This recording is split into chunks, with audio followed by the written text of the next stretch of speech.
Бишкекте 21 жаштагы Асель Осмонова дайынсыз болуу изделип жатат. Маалыматты Сверлов Рыбинен билдиришти. Маалым болгондой, ал 10-июлда Дордой бир конушундагы Ибрагимов көчөсүндө жайгашкан үйүнөн чыккан бойдон кайтып келген эмес.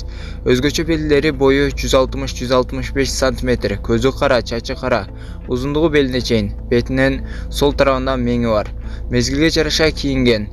Милиция Асель Осмонованын жүргөн жери боюнча маалымат билгендер болсо, төмөнкү 0560 70 67 0702 49 88 88 же 102 номерлерине байланышууну суранат.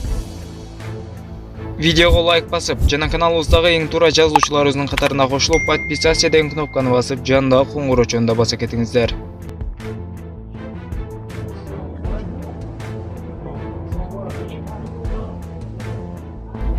Крым көпүрөсүндөгү жарылуудан улам баштапкы маалымат боюнча 3 адам каза болду. Бул тууралуу Орусиянын тергөө комитети билдирди. Мекеменин маалыматына караганда, каза болгондор жарылган оор жүк ташуучу машинанын жанында бара жаткан жеңил автоунаанын жүргүнчүлөрү болчу. Экөөнүн бир аял, бир эркек сөөгүн суудан алып чыгышты. Алардын ким экени такталып жатат. Оор жүк ташуучу машинанын ээси Краснодар крайынын тургуну экени аныкталды. Тергөөчүлөр азыр анын жашкан жеринде териштирүү иштерин жүргүзүп жатышат. Айрым маалыматтар боюнча, ал адам машинасын башка бирөөгө сатып жиберген, бирок жаңы ээсине каттала элек болчу.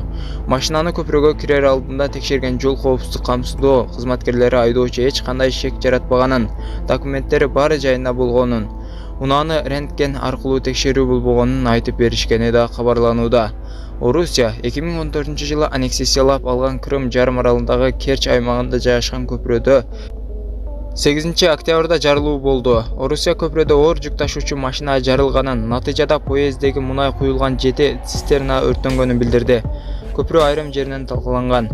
Орусия Керчь кысыгына курган көпүрө автоунаа үчүн 2018-жылы май айында ачылган. Узундугу 19 чакырымды түзгөн көпүрөнүн курулушуна 3,7 миллиард доллар жумшалган.